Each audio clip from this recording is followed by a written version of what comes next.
وهنا أقف عند قصة موسى وهارون، قصة مهمة في القرآن الكريم. غاب موسى غيبة، غاب موسى وعين من بعده هارون اخلفني في قوم، أصبح هو نائب الإمام، نائب موسى، نائب النبي. طيب، انتقل الأمر والقيادة والطاعة والامتحان من موسى إلى من؟ إلى هارون. وياي بالقصة لأن مهمة. هنا بدأ دور السامري. السامري لم يأتي في زمن موسى، جاء في زمن الغيبة. السامري هو إعلام مغرض، السامري هي فبركة إعلامية، السامري خدعة سينمائية. بدأ السامري وفتنته، ولهذا زمان هارون هو زمان الغيبة، زمان هارون هو زمان الغيبة. سؤال: امتحان بني إسرائيل، امتحان بني إسرائيل موسى أم هارون؟ هارون. تكليفهم في زمن غيبة موسى، تكليفهم موسى أم هارون؟ هارون. لا ينفع العواطف مع موسى، ما توكل خبز هنا، غائب. تكليفهم اخلفني في قومي. هارون هو التكليف.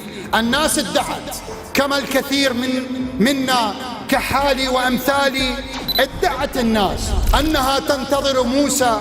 عجل يا موسى، نريدك يا موسى، نريد المعصوم من أنبياء للعزم وهو موسى. وهذا الادعاء غير كافي. عندما عصوا هارون وتخلفوا عن إطاعة هارون فشلوا. لم تنفعهم العواطف، لم تنفعهم الطقوس مع موسى وحب موسى، واللهم عجل لي موسى ابن الحسن. ما نفعتهم؟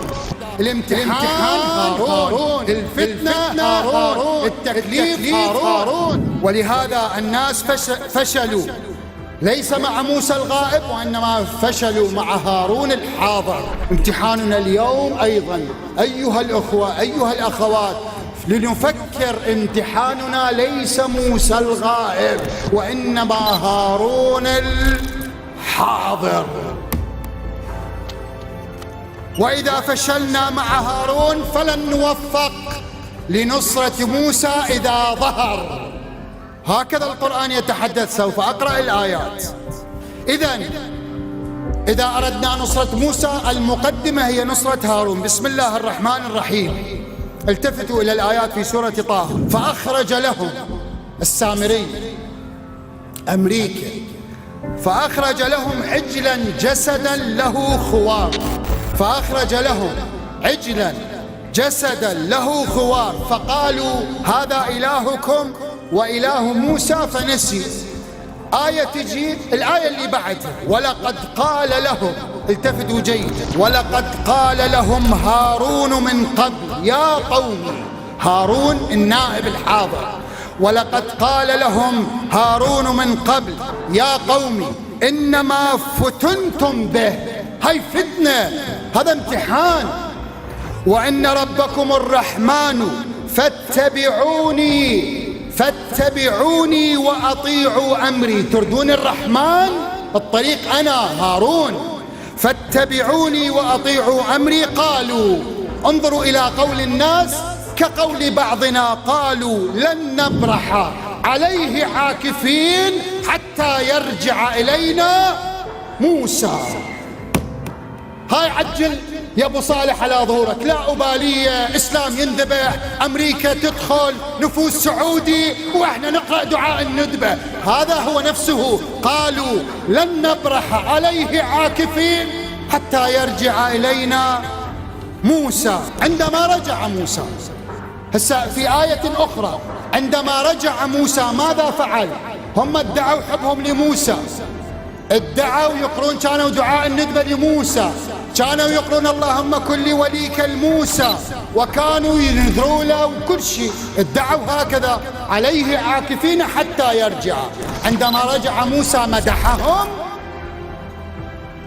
طاهم جائزة، قربهم أبدا، لامهم، عاتبهم، غضب عليهم. لأنهم ادعوا، والادعاء غير كافي، لأن امتحانهم ليس الادعاء، امتحانهم القائد الحاضر وليس الغائب، امتحانهم النائب الحاضر. ولهذا قال لهم موسى ولما، يقول تعالى ولما، التفتوا للآية والربط، ولما رجع موسى إلى قومه غضبان أسفا قال بئس ما خلفتموني من بعدي.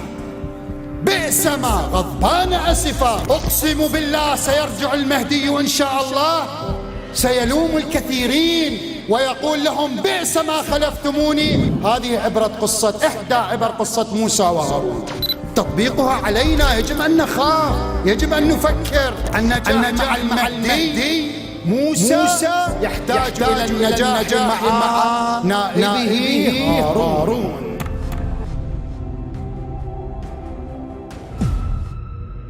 اینجا مرکز مقاومت است.